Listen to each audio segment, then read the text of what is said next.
Okay, good afternoon and welcome to UCL Connect, How to Break into Consultancy. We're in conversation today with Russell Pell, who's the Managing Director of 10 Consultancy, and joined by Bernice and Jason, who are two UCL interns with Russell. We're really lucky to have you here today. We have our UCL team, Emma, Claire and Katie there if you need any support and help, who will be helping you, guiding you throughout today, and also helping you if you have any issues or have any questions or queries. Today's event is part of a UCL Connect series, a professional development series which is for alumni by alumni, sort of really tapping into the diverse and talented pool of alumni who have come through UCL, and it's aimed at giving you the knowledge and skills you need to support you long after graduation. So we're really looking forward to welcoming our alumni today who are joining us from Hong Kong, which is a true testament to the global and diverse UCL community that we have. We'd love to welcome people from across the world, and this session is about consultancy, but we do have lots of other events as well, on lots of different sectors, so hopefully there is something for everyone. UCL Connect ranges from sort of in-person events when we're not obviously doing social distancing, as well as online events, blogs, resources, case studies, and also newly we're launching podcasts. Some of the previous things we've had at UCL Connect is how to present yourself professionally online, which was with our alumni who was a former BBC journalist and now teacher. We've had a session on how to lead through disruption featuring Anne Bulford, who is the former Deputy Director General of the BBC. And our next event is how to promote well-being for teachers, which is happening on the 29th of September. So please do look out for a link both in the chat and in your emails and how to register for that one. We are also currently working on our programme for next academic year. So if you have any thoughts or topics we could feature, please do let us know. You can either scan our smart little QR code there, or you'll be able to find a link to that in your emails as well. So my name is Chantel and I'll be looking after you today alongside Emma, Claire and Katie, and I'm going to hand over to Emma now to get us kicked off. Thanks, Chantal. I have the pleasure of introducing Russell. Russell's CV speaks for itself. He's a global innovator and a force in the consulting sector. He's worked in many markets around the world. And after collecting a list of very impressive names on his resume, he founded 10 Consulting Group, of which he's now managing partner. I know we're all very keen to hear about this latest invention that you've embarked on, Russell. On top of all of that, Russell spends a lot of his time championing consultants of the future, which is why he's here today. In 2019, he launched the UCL Global Alumni Leadership Series with me in Hong Kong and hosted an exclusive roundtable for talented recent graduates there. He also proudly takes on UCL students as interns, and you'll be meeting the two of them today, and we'll introduce them to you now.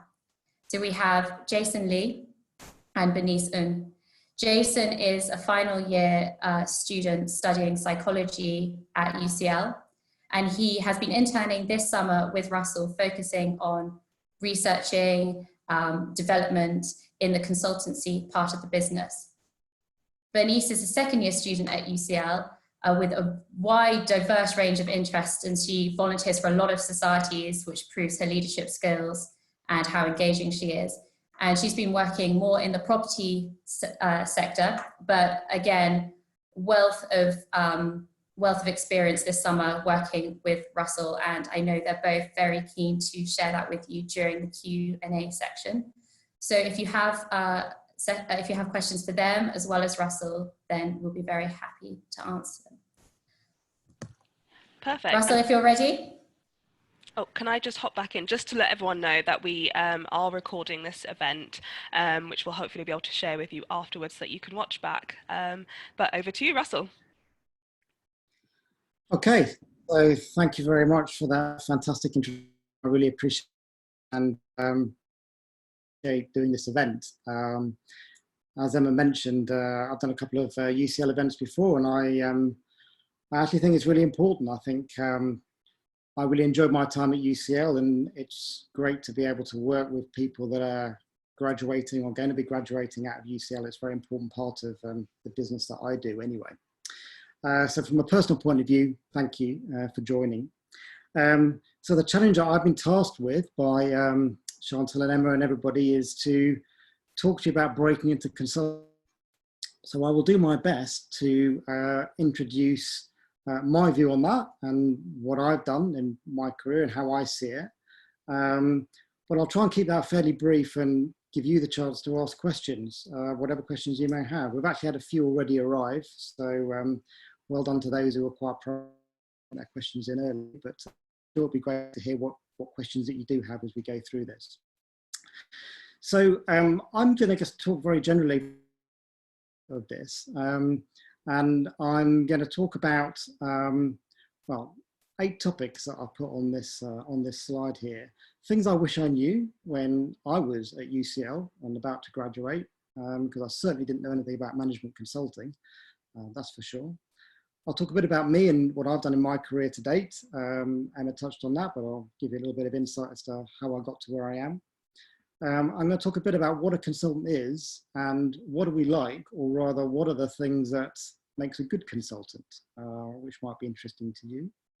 We'll talk about consulting firms and the kind of firms that are in this industry, and there's quite a lot of them. Typical career, if indeed there is one.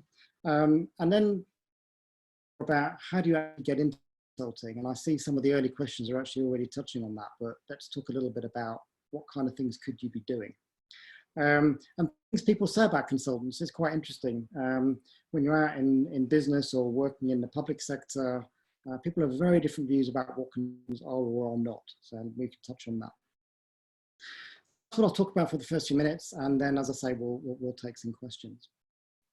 Okay, so things I wish I knew. I wish I knew that there was a job or a career where I could work on any one given day at board level with senior executives, or on the shop floor with operators or technicians, essentially helping them to change the way that they operate their business or their organization.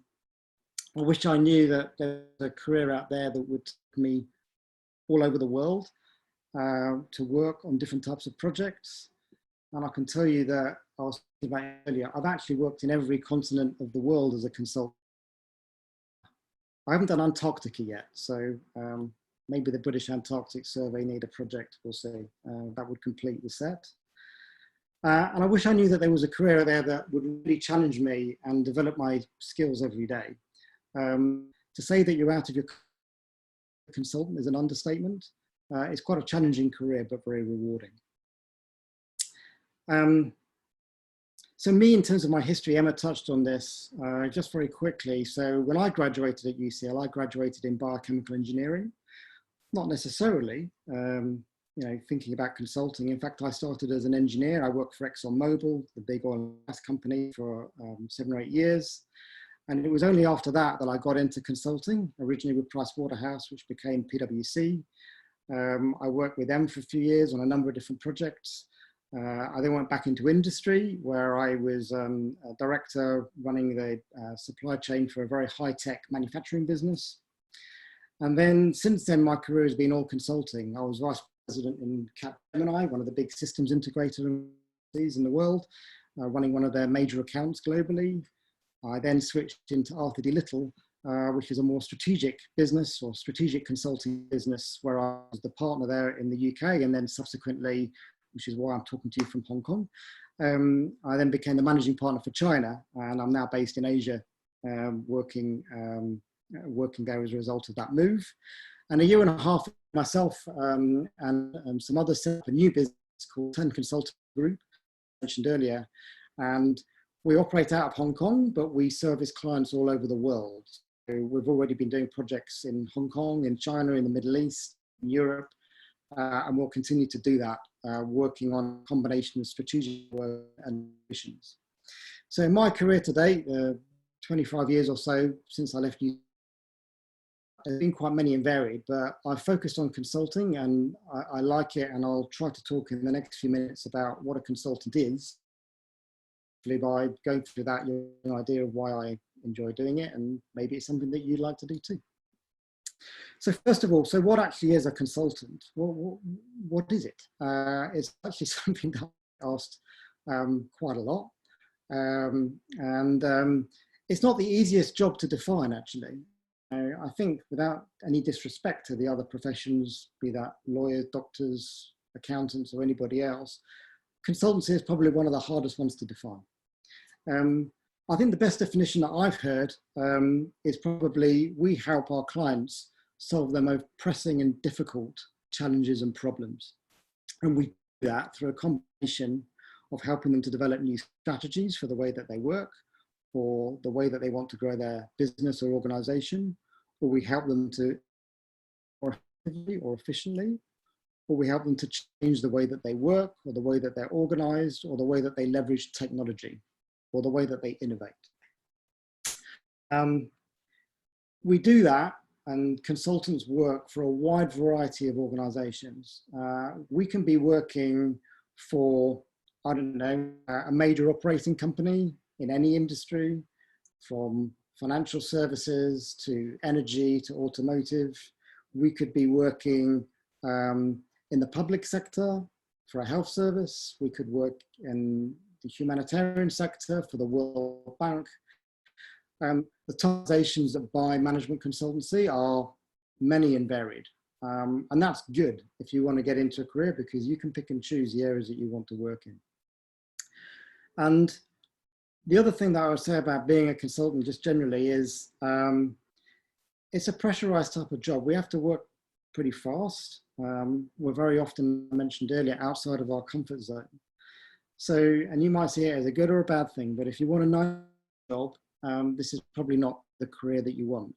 But if you want to be challenged every day and having to do new things every day, and have to work with different types of clients, solving different problems that you maybe have not experienced so much the day before, then maybe this is a career for you. And leading on from that, the question about what are consultants like, or perhaps a better way of putting it is, as I said earlier, what makes a good consultant? Lots of things I could say here, but I'll just focus on 3 or 4. I think the first thing is, we've got a strong interest in the way that businesses and organizations work.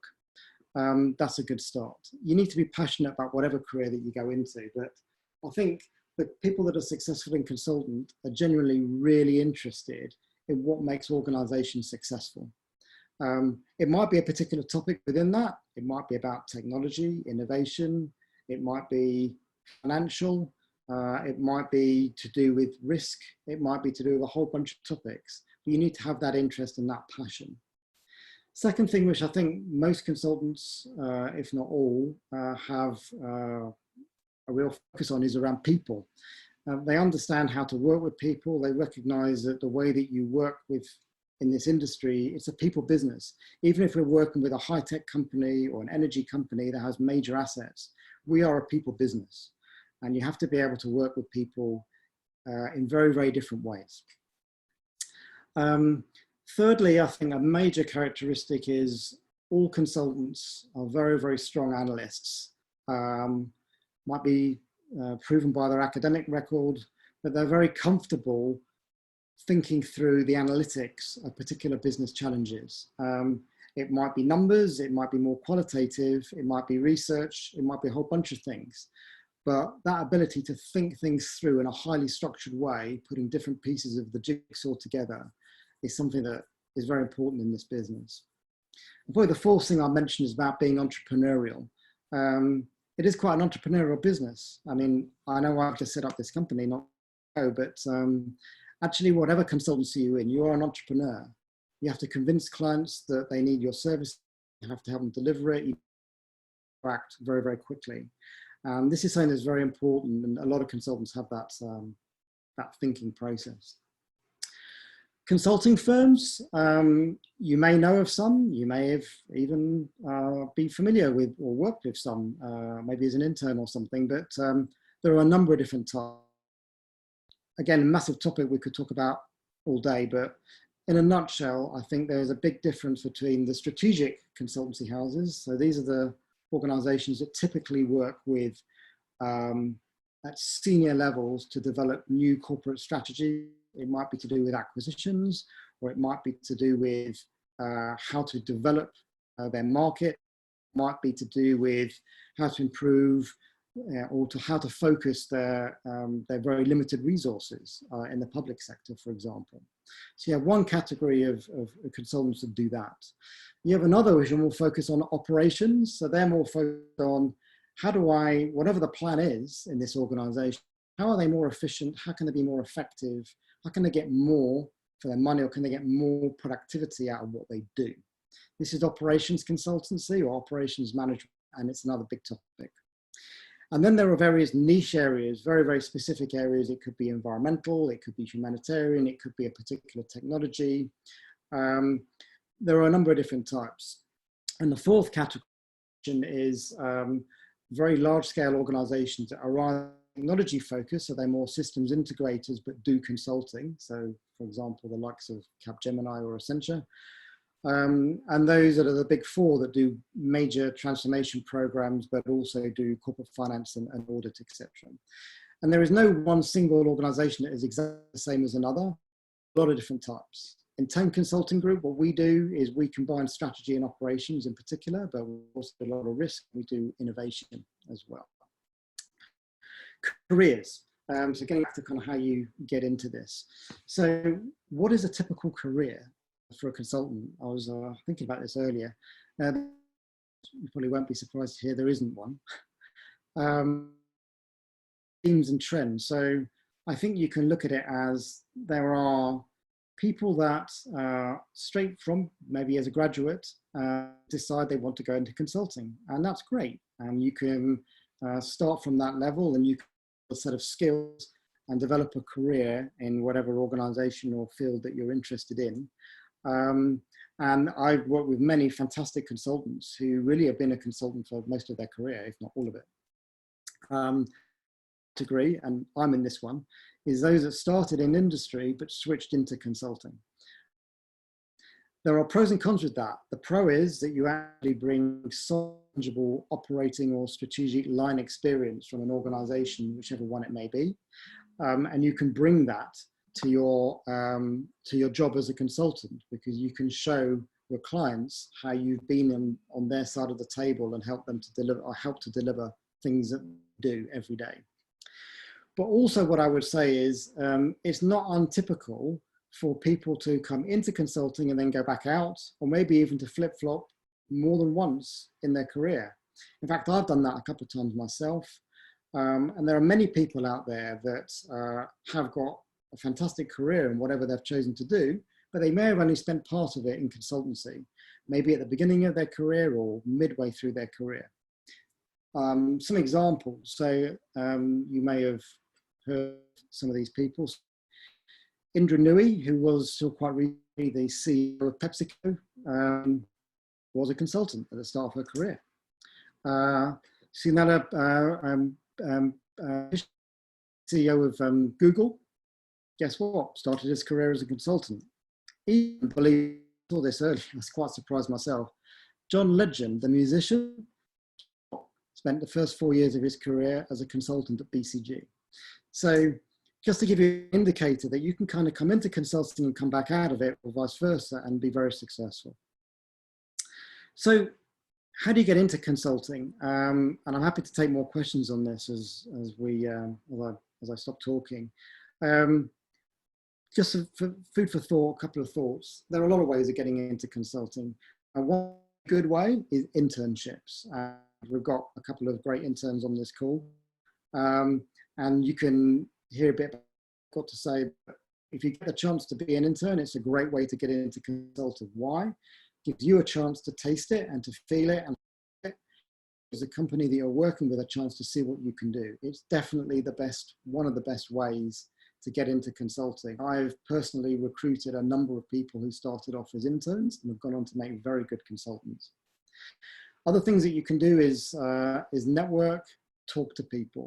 We can talk about more about that in the questions if you like, but get out there and talk to people. You know, at the end of the day, you'll find, myself included, people very willing to talk to you about careers in consulting if you're interested, and show interest.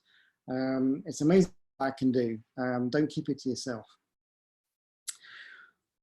What do people say about consulting generally? It's interesting. You know, honestly, sometimes, you know, I hear people say, well, I don't really understand the point of consultants because as an organization, we can do that ourselves, to be honest. To which the obvious response is, well, if you can do it yourself, why haven't you done it yet?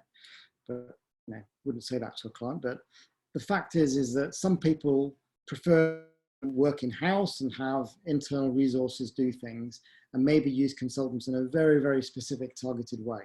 Other organizations use consultants very, very broadly in lots of different ways. There's no right or wrong to this. But I can tell you many clients I've worked with and our team has worked with will say that the client often will say, you know, it's the opposite of what we did if you didn't help us to do what you did to get us to that point, to help us get from A to B. Because we're very good at running our business, but actually we weren't in a position to understand how to change. And that's one of the key things that we do.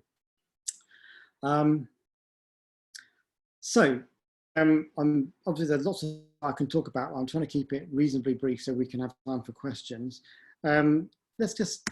I thought it might be quite nice to look at some consultants in action. If I can make my slide pair work here. So here you go. And by the way, there'll be an extra bonus point for anybody work at. I'm in every one of these pictures bar one. So that will set a challenge for somebody. All of these pictures are consultants in action in some way, shape or form. So to give you an idea. So picture number one, that was my first ever consulting project in China. I was working with a client. It was a BEng Metro. We had to go and very quickly assess the effectiveness and performance of the BEng Metro and to figure out and make recommendations as to how they could improve the way that they ran it. That picture was taken on the last day of the project, actually. Picture number two, believe it or not, that is actually assessing a major warehouse operation for one of the largest high-tech companies in the world based in Asia. That's the consulting team with one or two clients on our way to do a site visit to look at part of their logistics operation to figure out how we could actually improve what they did and reduce their cost base. Number three, yes, it's something to do with cooking. This is actually a project to totally reorganize the way one of the major airline catering organizations work. Believe it or not, that organization can produce 100,000 airline meals a day. And our team, some of whom are in that picture, helped them to totally reorganize and innovate in the way that they actually produce that. And that's a picture with the head chef. Where are we? Number four, yes. So number four, that's a picture of me talking at a conference, talking to the automotive industry about the future of automotive, which is an industry going through major transition and the future of cars and autonomous driving. Number five, one thing that's sometimes forgotten about consultancy businesses is that they are actually a business. What I mean by that is that is a picture of the management team sitting down, coming up with our own consulting business strategy. What are we going to do to make our business successful so we can deliver more value for our clients? Number six, that is actually a genuine real life consulting project team. Quite a big team. We were developing an entirely new strategy for the whole supply chain for a major company in Asia. That team is made up of Asians, Chinese, Europeans, Brits, all sorts of people on that team. Great project, great team, all working together to deliver for a very, very challenging client. Bottom right there, you can see me presenting. Often clients are asked to have an opinion, and that's me presenting at an artificial intelligence conference in Hong Kong on the future of AI, and in particular around the implications for transformation and new organization with new technology. And finally, number eight, the Reservoir Dogs picture at the bottom there. That is actually a picture of part of our team. We'd just completed the milestone for a major project, and we decided to take ourselves for a very well-earned meal and drink. And we do like to try to celebrate our success. And yeah, we look pretty smart and tidy that day, which is quite nice. So I'm going to stop talking there. I've used up a fair chunk of the time. Lots of things we could talk about, lots of questions that you might have. So I'll hand back to Chantal or Emma and see what you want to talk about next.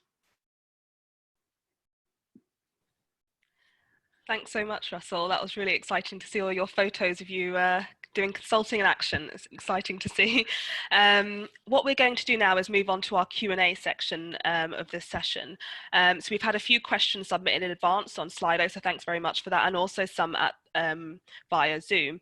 So for those of you who would like to submit a question, if you hover over your screen or you give it a tap if you're using a mobile device, you should see a little bubble on the control panel saying Q&A, and you'll be there. From there, you'll be able to access questions that have already been asked, as well as see have a place to write down your own questions. You're also able to put a little thumbs up to upvote questions that you would like to see answered as a matter of priority, and then Emma and I will try and get to those questions first. So if there's a question you really want to hear the answer to, please do that. Also, as we have a managing director level, but also an intern level for our Q&A, if there are some questions you'd prefer to direct towards Russell, so that ones that are a bit more to do with the sort of managing director leadership within consulting, please do perhaps just preface your question with Russell. If it's about how to join or enter into, or want to find out specifically about an intern's experience, you could also put Jason or Bernice or intern at the beginning as well, and then we'll be able to help us direct the question to the right person. So we'll start off with one of our questions which have been upvoted on Slido. So I think this one would probably be for, well, this can be for anyone really. Someone would like to know if there are any particular tips you'd offer for someone wanting to get into consultancy and they are a postgraduate student. So I'll hand over to Jason, Bernice and Russell if you have any top tips. Okay, well, maybe I'll start, and then if Jason and Bernice want to add, they can add. I don't think that let me put it like this, that whether you're a postgrad or not, you can still be very successful in consulting. I think what is interesting and what we're always looking for in the industry is people that can offer something different. So it depends on what your postgrad is in, but if it is in something that's of particular relevance to a particular organization, then it's worth making that known. So it really depends on what it is, but you can certainly utilize that. And also what I would say is a lot of consultancies, again, if you're more interested in the research and the academic side of things, which you may be, or as a postgraduate, a lot of organizations do, deep research or have strategic research groups. We used to have one of those in one of my previous companies, and we particularly target people that are particularly interested in particular types of research. And particularly one of the big themes of that these days is around digital or technology. So that might be an area that you want to focus in. On the other hand, you might just be a postgrad and you just want to get into general management consultancy on the more businessy side of things, and that's also fine. So it probably gives you more options, is probably what I would. Perfect. Emma? Thanks, Russell. So we've got another question that's been upvoted on Slido, and this is from Pedro Garcia. What are the most effective ways to network and build a relationship with someone working at a target strategy consultancy? Specifically, who to target and how? Good question. Well, I don't know, maybe Jason and Bernice can help this because they did a good job of targeting me. So look, there are lots of ways. I kind of touched on it earlier. I think the important thing is, first of all, to recognize that that's a good thing to do. The second thing is to try to make contact with people. The reality is, like most human beings, some people are more amenable to talking to people outside their organization than others. Are there particular groups to focus on? I mean, the obvious category is those involved in HR and personnel, the people that are looking to recruit people. I would definitely want to get onto their agenda. Because whether or not they are the decision makers, they are very important in starting to collate potential candidates, whether that be for internships, analyst positions, or whatever it may be. So that's one group.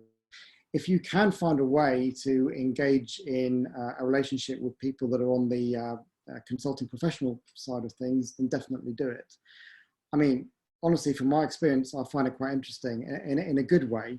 I get quite a few people from UCL that contact me, and that's a good thing. I mean, it's great. I am more than happy, time allowing, to talk to people because, you know, as I mentioned earlier, it's the people business, and at the end of the day, we're looking for the brightest and the best to join the business and ultimately to run the business. So always got time for people. So yeah, I would just say, just don't focus on any one individual, but talk to a few different ones as well. I don't know. I mean, maybe Jason or Bernice, you might want to add from your own. So maybe I can add to that. So that's probably exactly how I met Russell at one of the Hong Kong UCL alumni events. And I just kept his business card after chatting with him that night. And then I just sort of sent him an email asking if I could intern at his place. And that's how I ended up here this summer at one of his. Yeah, absolutely. Good example. Yeah, fantastic example of networking. Well done. And we've got a question from Ollie Short, which has been updated a few times. A lot of people want to hear this one. So they're asking if their interest lies in a niche area of consultancy, such as sustainability.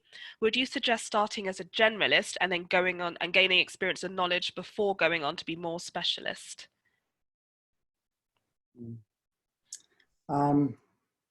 Well, again, there's no right or wrong answer to this. So, you know, my view may not be, you know, the only view in town, so to speak. I'm a great believer. If you're really interested in something and you know that's the area that you want to work in, then why don't you just go and work in it? I mean, you know, if it is your thing and that's, you're passionate about it, work in it in a consulting environment, then do that. I mean, that seems to be a sensible thing. You could equally get management. You know, it is true, some people prefer to go into a larger firm because they believe corporate general training in how to consult and then specialize something later. And actually that, you know, often people start off more as generalists and they tend to specialize. That, you know, that is a tried and trodden and proven route. So it really depends. There is no right or wrong. At the end of the day, you know, we're relatively, you know, we're like a boutique organization in what we do, but, you know, we put a huge amount of emphasis in developing people. That's our intention. That's what we're going to do. And so it doesn't really matter, I don't believe, whether you work with a big or a small firm. It's whether the people you're working with are going to help you to learn how to consult and then give you the environment to, you know, utilize those skills and experience. But like I say, you know, my opinion would be if there's a particular topic you're interested in, then focus on it. Whether it, and by the way, it could be in a, you know, there are sustainability boutique organizations out there in many different locations, but there are also sustainability practices within general management consulting firms as well. So you have different choices. Thanks, Russell. We have an interesting question here from Susie Palmer. As an outsider to a company, how can you know what is best for that company and advise them accordingly, especially if you don't have prior experience in that particular industry? Or is this a challenge you've never faced before? Have you just been blessed with good luck? It's that challenge every day. Great question. I think, well, first of all, and I actually would say this to clients a lot, actually. A consultant walking into a business or a client organization, because it's not always a business, we will never know as much about how to operate that business as the clients, directors and staff in that business. If we're working with, I don't know, let's say a major power company, they know how to generate power and they know how to distribute it around their network. And we are not, that's not what we do. So that's the first thing to say is that, you know, the skills that you're bringing and the help that clients want, from a consultant's point of view at least, they might want help from other services, but from a consultant's point of view, they're not normally looking for deep expertise in how to operate their business. What they're looking for is the skills and expertise to, first of all, figure out what the major challenges are in their business, because that's not always clear. They might know that their profitability is not where they want it to be. They might know that their strategy, whilst good, is not implementing well at the moment. They might be struggling in one region, or they might not know how to do an acquisition, or whatever the problem is, but they don't understand the issues behind it necessarily. And so the skills of the consultant are to, firstly, very rapidly and very effectively evaluate and analyze what is really happening in that organization and work with the client team to help them to appreciate that in a highly structured way. And then the second step is to help them take that information and devise new ways forward that they may not have thought about before. So there's lots of different techniques and tools that we use to do that. And the process that we go through to do those types of things, as well as align all the different people within the business around one way forward and help them implement it. The way that we do those things are not skills typically that an operating business or organization will have in-house. They are very good at operating what they do day to day, but they're not necessarily that good at going through a process of change, whether that's highly strategic or highly operational. So that's a very quick answer to that question, but it's a good question. Thanks, Russell. We're going to pop back to Slido for another quick question. This is from Rachel. Rachel is experienced in urban planning, and what she wants to do is seek to broaden her prospects. She wants to know how best to approach consultancy with her background to get noticed by employers, perhaps also sort of expanding on people with perhaps coming from a different background and how they might get into consultancy if they're career changing. So the question is about moving from urban planning into consulting, is that right? Exactly, yeah. So that sort of career change, someone with her background into consultancy. Well, a couple of things to say there. So first of all, I don't have an urban planning background, but my original background was nothing to do with consulting. It was engineering. So there's a synergy there. At the end of the day, a lot of consultancies highly value having at least some members of their team with a strong industry quote background. So whether it's urban planning, whether it's engineering, or some other topic or experience, that is a highly valuable commodity in a consultancy, because you've been out there and you've done something different to some of the people that have grown up in their career in the consulting business. So it's actually a good thing. The challenge with it is, and I was having this conversation with somebody earlier actually, is the transition into consulting. If you're used to working in a different way, it's quite a different business compared to urban planning, obviously. And I've seen lots and lots of people who are very successful in making that transition. Other people less successful, probably more because when they found out what it wasn't for them, or once they made the transition, then they were able to move very successfully to the next level. So I would say it as a strength, and I think what you need to do if you're talking to consulting organizations is you need to, I think, make a point about the skill, what you've learned in your experience today, but try to figure out what it is within what you've done and the way that you think and work that is applicable to working in a consultancy, because that's what we're looking for. If someone came to me and they're an urban planner and they wanted to get into consulting, I'd be quite interested, but I'd want to understand what is it about consulting that interests them, and I'd want to understand what do they think the skills are that they bring to the table that could be relevant. Not that I expect them to know all of that inside out, because then they would have already been a consultant, but I would expect them to have actually thought about it and considered it, and maybe have talked to people, as we discussed earlier, so that they can actually play that back to the people that are hiring in the consultancy to leverage that. But as a general rule, if you've worked in another industry and you want to go into consulting, you can do that. I mean, as I say, personally, that's exactly what I did. Amazing. Thank you, Russell. I want to go to a question here on Zoom from Sophia. It's an amazing, brilliant question, but it links back to what you were saying previously about having tools and a bit of a toolkit for approaching organizations that you're dealing with. So Sophia has asked, how do you deal with so many companies and problems? Do you come prepared with a basic toolkit, or what is your process? Excellent question again. Yes, so how to deal with that? First of all, every consultancy, any decent consultancy, would have their own methodologies and approaches. You know, how do we act? What is the consulting process that we follow? How do we analyze this type of business or organization? We do have techniques and tools and smart ways to do that analysis. So that's the first thing.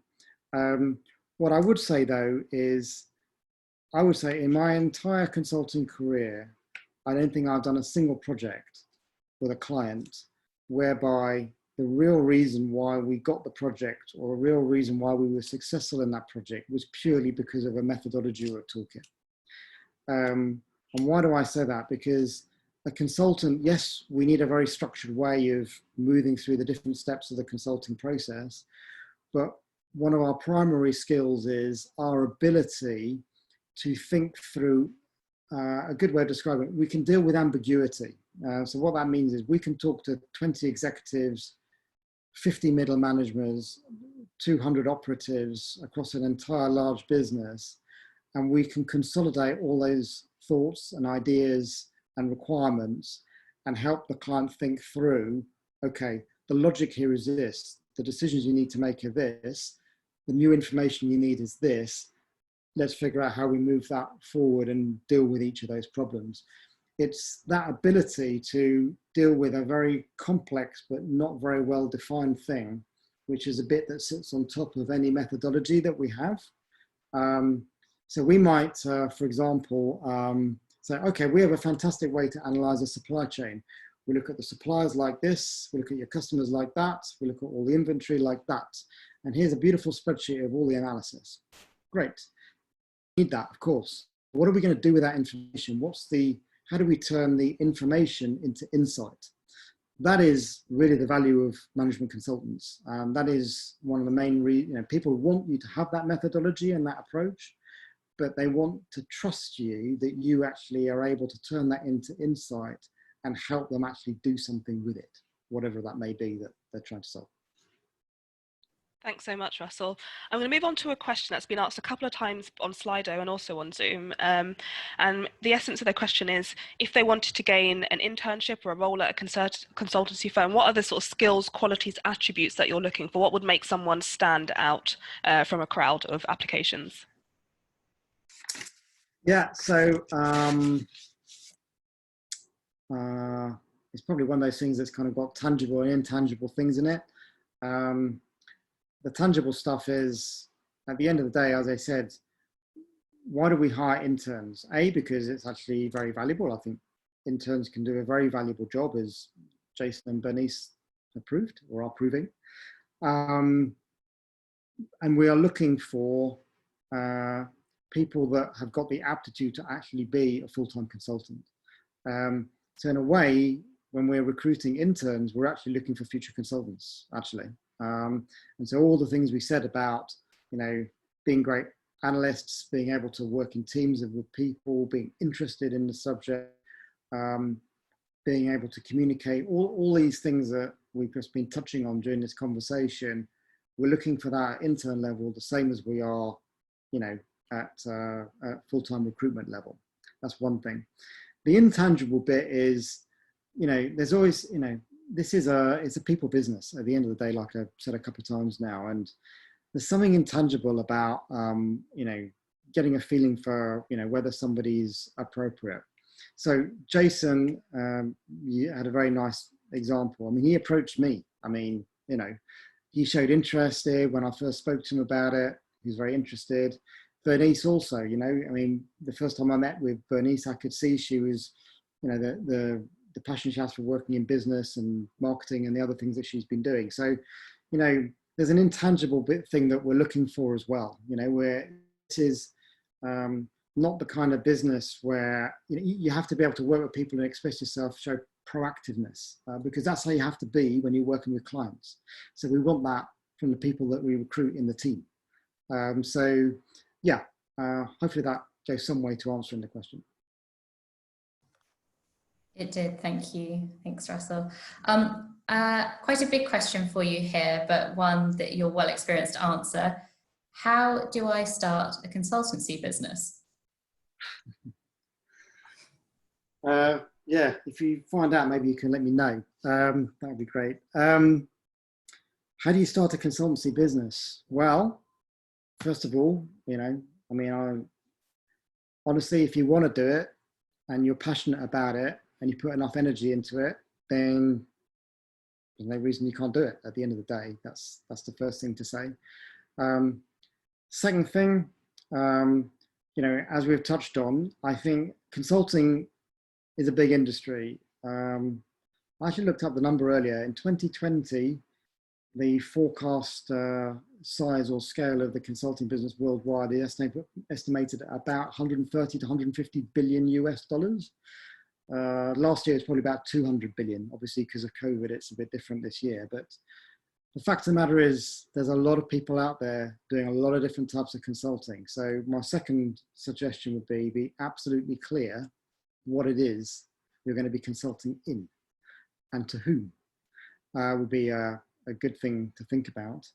And the third part is, in a way, consulting is it's a very simple business in one sense. You have to sell work to clients of whatever type, convince them that you can help them solve their challenges, and then you deliver it. And so if you're starting up a business and being very entrepreneurial, you have to think like that. How am I going to sell the work? And second, how am I going to deliver it? Because if you can't do both, you can sell lots of work, but then you don't know how to deliver it. Or you might have a brilliant technical idea or a brilliant bunch of really smart people that can do loads of fantastic stuff, but you can't sell it to anybody because you don't know how to sell it. So you got to think about different aspects. But at the end of the day, being an entrepreneur and going for it, and if anybody's interested in starting consultancy businesses, I'm more than happy to talk to them. I can tell you what we've managed to do right and perhaps what we've managed to do wrong. So happy to have that conversation with anyone. Thanks so much, Russell. A question that's been asked in a variety of different ways. Essentially, is age an issue? Would you have, for people who have perhaps had varied careers, are entering into consultancy later in life after maybe a lot of professional experience, does it matter about starting out when you're older? And any advice you have for people who want to sort of transfer into consultancy later on in life? Well, firstly, I think you can get into consultancy at any stage in your career. I do believe that. I mentioned a few examples of different people. You can come in and out of consultancy at different stages. I think that's true. I think if you are more experienced, it's just different. Like I say, we talked about the urban planning thing earlier. You have to be able to show how you can connect your experience into whatever the business opportunity you have. And you also have to think about how it is different to be in a consultancy. But on the other hand, you bring great experience. We work our own core team, but we also work with specialists who are more associates that are much later in their career, maybe even semi-retired or with lots and lots of experience. They are more kind of specialists in a particular topic.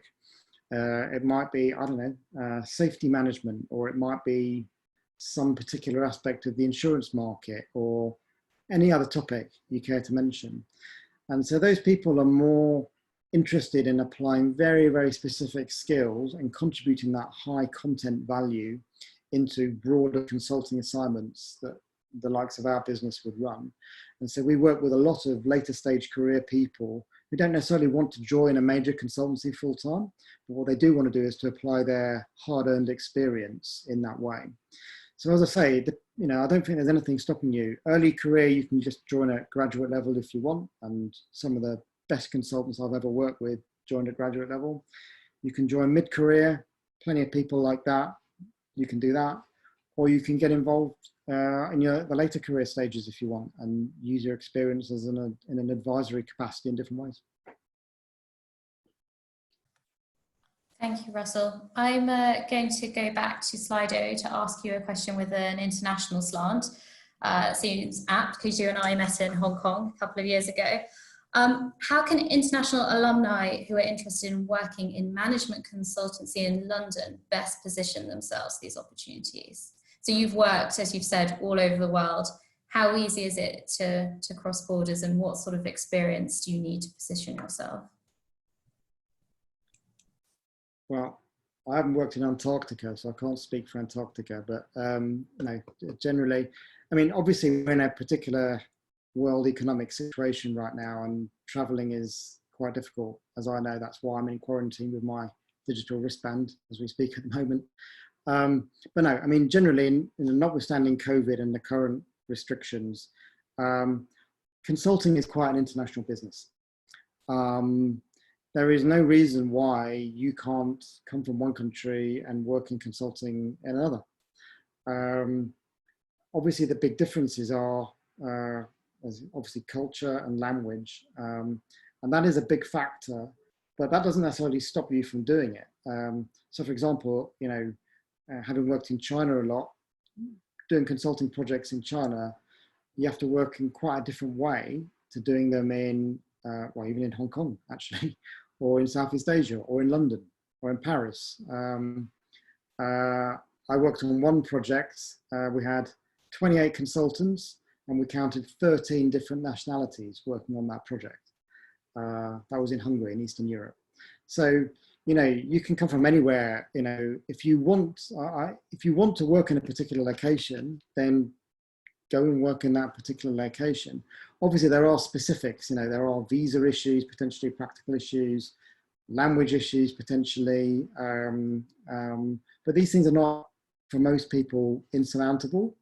But you know, if you want to, you know, somewhere like London, as that was mentioned, I mean, London is pretty international in its outlook, as we all know, and there are plenty of consultants. I mean, when I was in office in London, in central London, we had all sorts of, you know, people from all sorts of backgrounds. We had Asians, Europeans, Americans, everybody. So I think London's probably one of the more straightforward places to work when you come from a different location. But again, I think it's all in the preparation, doing your homework, making the right connections where you can. And yeah, outside of any practical considerations like visas, which obviously sometimes can be an issue, just put yourself in a position where you can make the most of those things. Thanks so much, Russell. Before we move on to the next question, I just wanted to let you know that we're obviously coming towards the end of our, as a designated 12:30 to 1:30 slot, but Russell, Jason and Bernice have kindly said they'll run over a few minutes. It may not be that we get through all of your questions, so it would be really helpful if our participants were able to sort of upvote questions you really want to see the answers to before we run out of time.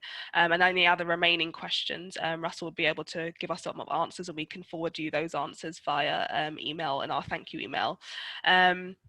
The next question I would love to sort of throw towards Jason and Bernice. This one is particularly around sort of entry-level positions, grad schemes, those sort of applications. So when you were sort of speaking to Russell or approaching Russell, what kind of things did you highlight about yourself to help you stand out from the crowd and help you really sort of show that you are passionate and ready for a consulting career?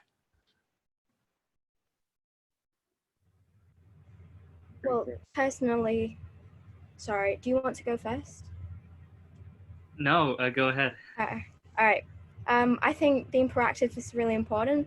I mean, in any kind of task, you really have to put yourself out there. As an intern, you run into all sorts of different problems and things that you haven't done before. So being able to put yourself out there to learn what it takes to, you know, do that task you've never done before is really important. And in an interview, you got to be able to show that you're ready to do that. You've got the resilience and that you're willing to learn. And I think that's what makes you stand out, really. Yeah, I agree with that. And also, I think, as Russell said before, when I was doing my interview, I mentioned that I had a great interest in business generally. I wanted to help maybe businesses and companies improve and transform. And maybe I'll take great enjoyment from that, to see that your work has been substantive and it's actually made a positive impact on somebody else. And also personally, in terms of the skills, I would say to highlight maybe some quantitative skills. So for example, I said with regards to my own psychology course, I could extract some skills from doing experiments. So you need to have a bit of creative mindset with creating the experiment, and then also actually analyzing the data. So that's a bit of data analysis skills. So I think maybe beforehand researching really what typical skills for consultants are, and then going to your experience and background to highlight those would be generally helpful. Amazing answers from both of you. Thanks very much. Russell, probably put this one to you. What is the best way to ask for referrals? I assume when getting into the business. Referrals. Does that mean referrals as in referrals for you, like professional reference, or? I assume so, yeah. Because it could refer to client referrals, I'm not sure. I mean, look, I mean, when it comes to actually, you know, references and referrals, and is this a good person to work with? I mean, in my experience, you know, we put a lot of weight on designing the recruitment and the interview process such that we can, to the best possible way, test what we think will make a successful consultant out of this individual. So we try to do that. It is a good thing. We talked about internships as well, and that also, you know, helps a lot. When it comes to like references from individuals, we will, not always actually, but sometimes take out professional references, like what was this person like to work with. I would say at graduate level, that's more just about, you know, proving that you did what you said you did, kind of stuff. For those people that are more experienced in mid-career or whatever, sometimes we will take up references and talk to people that have worked with that individual. And we will be looking to understand how that person works in different ways. We might be wanting to ask maybe a couple of specific questions relating to question marks we had in the interview process, or something else. But yes, for people that have got some years of experience and would be coming into the business, not at a necessarily a junior analyst level, but maybe at a manager level or principal or whatever, then yes, we might take up those types of referrals. If they're talking about client referrals, that's an entirely different topic.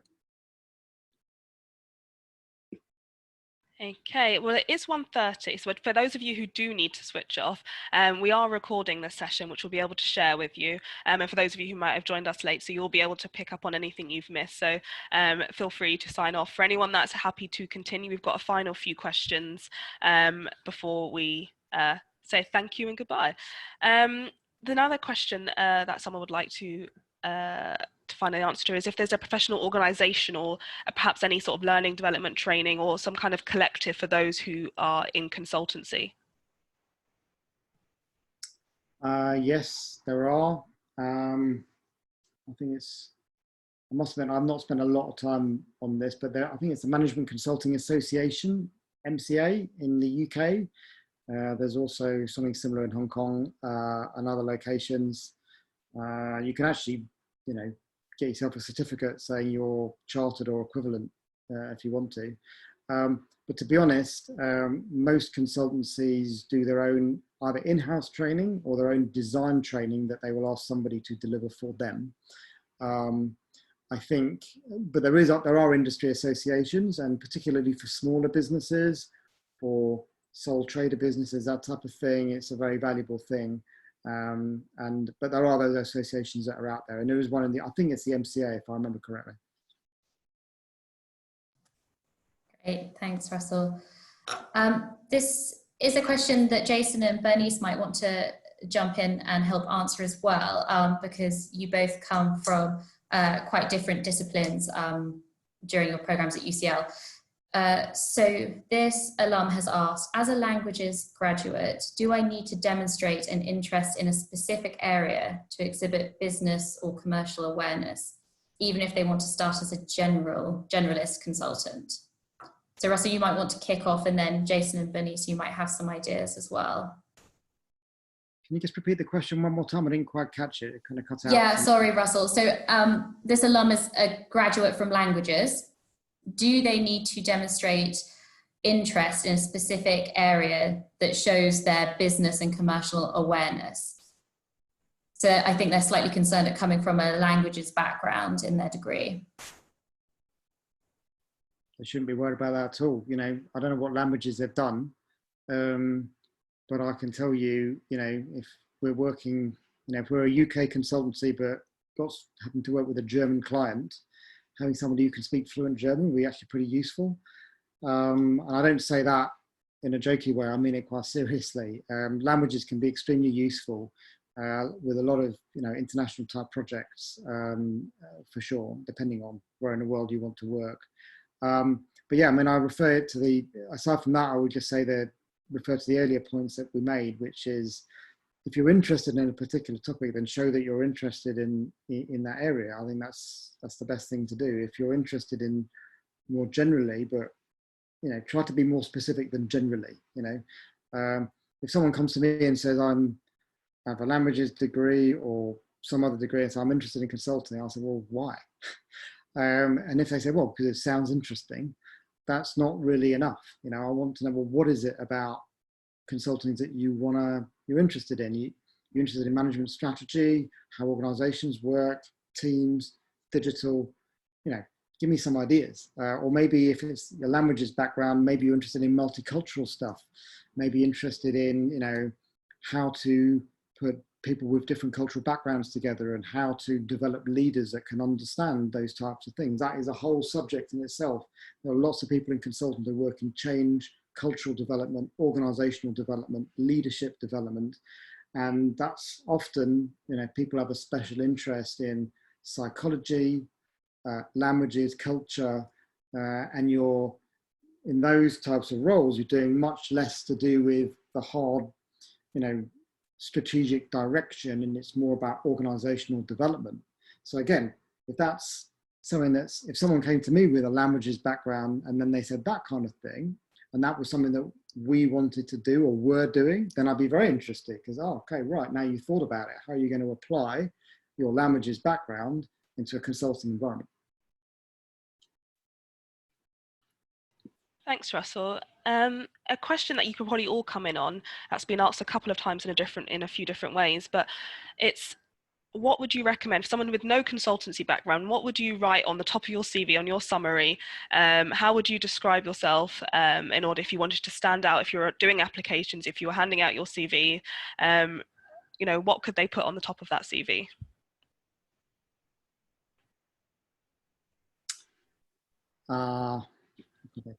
Well, that's a hard one to answer, you know. I mean, at the end of the day, you know, I think, yeah, you want to stand out a bit, but you want to be honest and show some passion about the subject. You know, that's what I'm kind of looking for. If people have put some thought into it and it's thought-provoking in some way, or showing a genuine interest in something, or they've got some experience, something they want to take that to the next stage, or, you know, those are the kind of things that would be really useful. I don't know, Jason and Bernice, if you've got any ideas. Yeah, that is a hard one to answer. I guess maybe just put what you're best at, like your greatest strength there, and then use that quality to shine through. Yeah, I think it's also important to, you know, link what you've done before, a particular aspect of what you've done, into how, you know, that could link to consultancy. I mean, a lot of the times, you know, solving problems and all that, it's quite relevant in many industries, and you can always show aspects of your job that could have been applied to consulting. Yeah, I agree with that. Thanks both. So we're going to end with last final question now, and I'm going to throw a sort of big question at you, Russell, about trends. So Martin has said, what is the biggest influencing factor on trends within consultancy? For example, obviously economic ups and downs, or the state of research, technology, that sort of thing. Okay, well, as a big topic, what are the trends that affect consulting? I'm trying to think of the 30-second answer to that. The first thing is, you know, consulting is very driven by the economy generally, because what we do, whether we're working in the private sector or indeed the public sector, there are certain dynamics within world economy or local economies that drives the need for consulting. You know, at the end of the day, we're solving business or other related challenges for our clients. So let's take right now. So COVID, no one even knew what it was 6 or 8 months ago. What does that mean for organizations? That means we need to know what that means for organizations. So we spend a lot of time thinking about that. So what do we know? We know that key trends, organizations need to be extremely agile right now. What does that mean?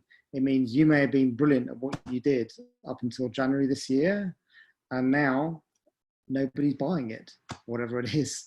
So you're going to have to think very fast and flexibly how you adapt your business to the current environment. That is a current trend generally. And it means that organizations need to work fast and rapidly and in a very speedy way. So that's one thing. Obviously, two other big ones, just to throw them out fairly obviously, sustainability was mentioned earlier on. Up until, you know, December, January this year, sustainability in the environment was the biggest topic, right? So that's another thing which can drastically affect consultancy, you know, because if people are interested in sustainability and environmental, they're going to need a lot more support in terms of how to deal with that. Digital, one that's been around for a few years now, but it's huge. How to apply technology effectively, again, drives the need for consultancy in a massive way. So there is, at any moment in time, those trends are continually shifting, especially at the moment with the way the world is today. You know, what we have to do is to stay on top of those trends. We put a lot of thought leadership out there, which is some of our thinking around stuff, but we're very often asked by clients, well, what do you think? Like, what's going on out there? What should we do? That's typical consulting question in different ways, shapes and sizes. So, so it's a big question, but hopefully I'm giving a few thoughts in relation to it anyway. Yeah, you did a fantastic job of answering that. Thank you, Russell. And that was the final question. So Chantal is going to wrap up the session, but I just wanted to say a massive thanks to Russell, Jason, and Bernice. We're having messages coming through to the team right now saying how informative the attendees have found it. And yeah, thank you so much for all the work you've put into this.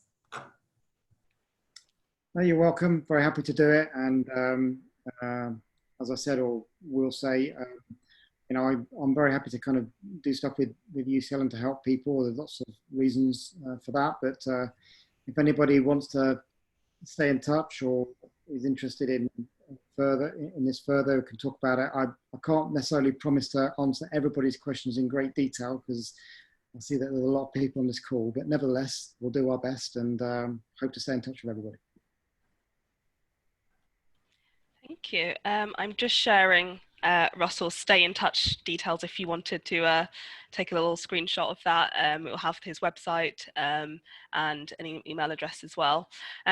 Again, thank you so much, Russell, Jason, Bernice, and our UCL team for such a fantastic session. If you wanted to find some more resources, connect with the UCL community, continue the conversation, you could do that via the UCL alumni community. The link's just at the bottom as well. what we would love to do is have some feedback from you guys. So there's a little QR code on the screen or a link that we will also send you via email. But please do give us some feedback, tell us what we did well, tell us what we can do better. We'd absolutely love to do that, and sort of apply any sort of improvements to the next one. And we always make sure that we're giving you the best events as well.